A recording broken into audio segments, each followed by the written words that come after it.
ఇయ్యాల రేపు కొద్దిగా మాట్లాడినా యూట్యూబ్ ఛానల్ పెట్టుకొని ట్విట్టర్లో పెట్టుకొని కొద్దిగా మాట్లాడినా అంటే ప్రజలలో ఎక్కువ చైతన్యం తేని వీడియోల రూపంలో మాట్లాడినా కూడా బెదిరింపు కాల్స్ చంపేస్తాం నరికేస్తాం అని కాల్స్ చేస్తుండ్రు బెదిరిస్తుండ్రు ఎక్కడ పడితే అక్కడ చూసినాం శాంతి భద్రతలకు అసలు లోపం మొత్తం లోటు ఏమైనా బెదిరింపు కాల్స్ వచ్చినాయా చాలా బెదిరింపు కాల్స్ వచ్చినాయి కానీ చాలా బెదిరింపు కాల్స్లల్లా నాకు ఈ మధ్యలో రీసెంట్లీ కొడంగల్ నుంచి వెళ్ళి ఒక అబ్బాయి కాల్ చేసిండు ట్విట్టర్లో కూడా నేను పోస్ట్ చేసినాను దాన్ని ఏంటంటే చంపేస్తాము వీడియోలు తీయొద్దు చెరువుల దగ్గరికి వెళ్ళి ఇలాంటి వీడియోలు రేవంత్ రెడ్డి గారి మీద మీరు తీస్తే మాత్రం మంచిగా ఉండదు అంటే వల్గర్ లాంగ్వేజ్ యూజ్ చేసుకుంటా ఒకసారి 10 minutes నేను కాల్ కట్ చేసిన తర్వాత కూడా 10 minutes మళ్ళీ కాల్ చేసి మళ్ళీ 10 minutes ఇట్లా నన్ను తిడుతూనే హా నుంచి వెళ్ళి రౌతి వరకు ఎన్ని తిట్లు ఉంటాయో అన్ని తిట్లు తిట్టుకుంటేనే ఒక అంటే వాళ్ళకి అమ్మ అక్క చెల్లి ఉన్నది మర్చిపోయి నన్ను ఆ విధంగా పదజాలం వాడి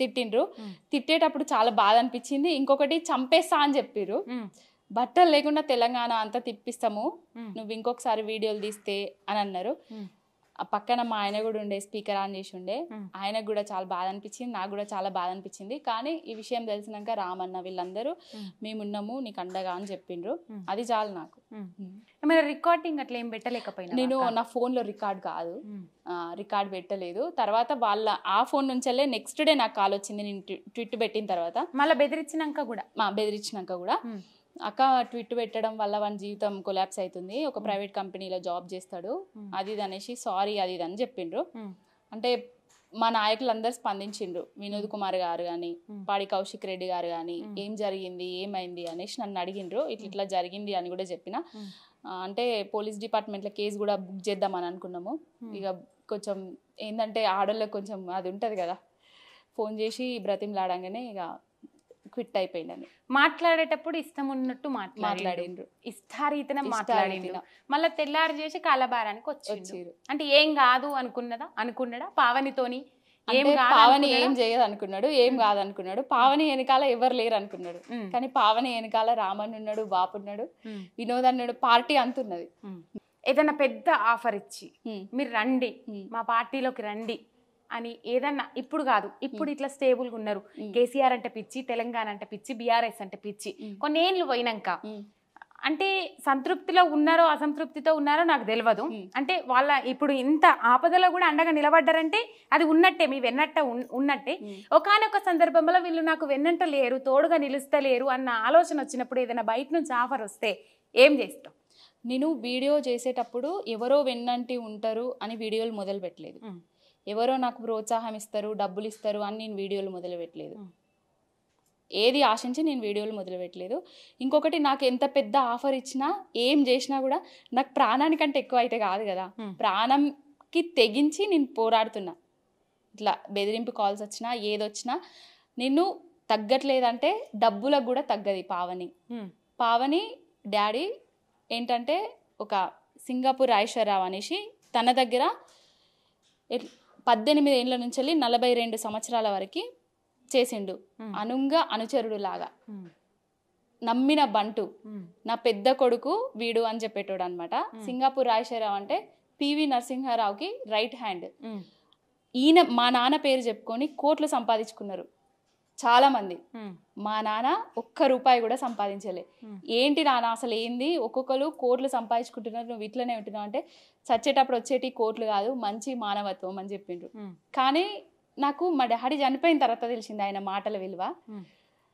మా ఫ్రెండ్ కూడా మా డాడీ ఫ్రెండ్ వీళ్ళంతా ఫ్రెండ్స్ అన్నట్టు వాళ్ళు మా డాడీ పేరు చెప్పుకొని మిల్స్ అవి ఇవి పెట్టుకున్నారు మా నాన్న నా కోసం మిల్లు కట్టిస్తున్నారు అది అని చెప్తే మా నాన్న నాకున్నాడు అని చెప్పిన నాకు మిల్లు ఉంది ఇట్లా అని చెప్తే నాకు మా డాడీ ఉన్నాడు అని చెప్పిన కానీ ఒక 4 నెలల తర్వాత మా డాడీ స్ట్రోక్ తోటి చనిపోయింది అనమాట చనిపోయిన తర్వాత మా నాన్న చెప్పిన మాటలు ప్రతిదీ ఒక 2 గ్రామాలు అన్నం వండుకోలేదు అసలు వంట చేసుకోలేదు అందరు వచ్చి నా దగ్గర కూర్చొని మా నాన్న చుట్టూ ఉన్నారు మీ నాన్న ఇది చేసిండు మా నాన్న అది చేసిండు అని చెప్తే నాకు ఎంత సంబరం అయిందంటే పైసలు కాదు ముఖ్యం పేరు ఎంత కష్టం ఉన్నా కూడా నేనున్నా అని పోయేటోడు మా నాన్న అట్లుండేది ఇప్పటికి కూడా చనిపోయి దాదాపుగా 14 సంవత్సరాలు అవుతుంది అయినా కూడా ఏ ఒక్కరు కూడా మా నాన్నని మర్చిపోతలేరు ఒకప్పుడు నన్ను రవణ బిడ్డ అనేటోళ్ళు ఇప్పుడు పావని రవణ వాళ్ళ అదే పావని వాళ్ళ డాడీ రవణ రవణ అట్లా ఉంటే ఆనందంగా ఫీల్ అయితే చాలా కావచ్చు. చాలా ఆనందంగా ఫీల్ అయ్యాడు. 18 సంవత్సరాలకే మా నాన్న చనిపోయిన తర్వాత రాజకీయంలోకి అంటే అప్పుడు సర్పంచ్గా నిలబడదాం అనుకున్నా నేను. కొంతమంది ఈ చిన్న ఏజ్లోనే రాజకీయాలకు వచ్చి నిలబడితే మమ్మల్ని ఎక్కడ అడ్జేస్తుందో అనుకున్నారో ఏమో కానీ ఇనానమస్గా అయ్యేదాన్ని నన్ను కానియలేదు. అక్కడికే వదిలేసిండ్రు. తర్వాత ఎవరైతే మా నాన్న నమ్ముకున్నాడో ఆ నాయకుని దగ్గరికే నేను రాజకీయంలోకి వస్తా అని పోతే వాళ్ళకి సేవ చేసిండు మా నాన్న ఉన్నన్ని రోజులు. ఆ నాయకుడి దగ్గరికి పోతే నువ్వు మధ్యతరగతి కుటుంబానికి చెందిన దానివి, రాజకీయాలు మీకు సెట్ కావు, జాబులు చేసుకోండి అది ఇది అని చెప్పిండ్రు. పెళ్ళి కావాలి పిల్లలు కావాలని చెప్పిండ్రు. పెళ్ళి పిల్లలు అయిన తర్వాత జాబ్ చేసుకున్న తర్వాత ఒక స్టేజ్కి వచ్చిన తర్వాత మళ్ళీ అదే నాయకుడి దగ్గరికి పోయి నేను రాజకీయంలోకి వస్తా అని అడిగిన. అడిగితే రాజకీయాలు చేయడం మీ వల్ల కాదు, డబ్బులు ఉండాలి అని చెప్పిండ్రు. ఒక 2-3 గంటలు నేను ఏడ్చిన ఆ నాయకుని దగ్గర నేను రాజకీయంలోకి వస్తా అనేసి. బట్ పట్టించుకోలేదు. తర్వాత వినోదన్న దగ్గరికి పోయినాం నేను రాజకీయంలోకి వస్తా అనేసి. పోయిన తర్వాత వినోదన్న వెళ్ళు రా మీ ఆయనని తీసుకురా మాట్లాడదామని చెప్పిండ్రు. మా ఆయన కూడా ఒప్పుకున్నారు. వచ్చేసిన. నేను ఏం చేయాలి వినోదన్న అని అడిగిన. పని చెయ్యని చెప్పిండ్రు. పని ఇట్లా చేయాలని అనుకున్నా. నేను ఇదే రకంగా అంటే సోషల్ మీడియాలో ఇట్లా పోస్టులు పెట్టడము నాకు ఉండి నడిపించింది వినోదన్న. అంటే నేను ఉన్నా అని చెప్పింది వినోదన్న. కానీ ఎవరైతే మా నాన్న నమ్ముకున్నాడో వాళ్ళు నన్ను రాకుండా చేయాలని చూసిండ్రు. కొంతమంది ఇప్పటికి కూడా నన్ను ఏమంటారంటే సోషల్ మీడియాలో పోస్టులు పెట్టడం వల్ల ఏం రాదు, నీకేమొచ్చింది అని అడుగుతారు. వచ్చిన ఆ అన్న నాయకుడి దగ్గరనే రీసెంట్లీ ఒక 20-30 మంది వచ్చి నా దగ్గర సెల్ఫీలు దిగుతున్నారు. నాకు ఇది వచ్చిందన్నా అభిమానం తెచ్చుకున్నా నేను, ఇది చాలు నాకు అని చెప్పిన. అంటే రాజకీయాలు అనేటివి పైసలు ఉన్నోళ్ళకే పరపతులు ఉన్నోళ్ళకే కాదు, మధ్య తరగతుల్లో కూడా రాజకీయాలకు రావాలి, మధ్య తరగతులు కూడా రాజ్యాన్ని ఏలాలి అనేది నా ఉద్దేశం. సూపర్ అక్క. ఎప్పటికైనా కష్టపడి వచ్చిన అనుకున్నది కొంతమేర సాధించిన, నాకంటూ కొంత అభిమానులను సాధించుకున్నా రాష్ట్రం నలుమూలల నుంచి. ఒక సెల్ఫీ అని అడిగితే ఎంత సంతోషపడుతున్నో నాకే తెలుసు. ఇంకా అందరు కాల్ చేసి అడుగుతారు, అక్క భయం వేస్తుందా, మేమందరం ఉన్నాం మీకు ఎవరు లేకున్నా అన్న తమ్ముళ్ళు ఎవరు లేకున్నా మేమందరం అన్నలం తమ్ముళ్ళం ఉన్నామని చెప్తారు. అప్పుడు ధైర్యం అనిపిస్తుంది. సూపర్.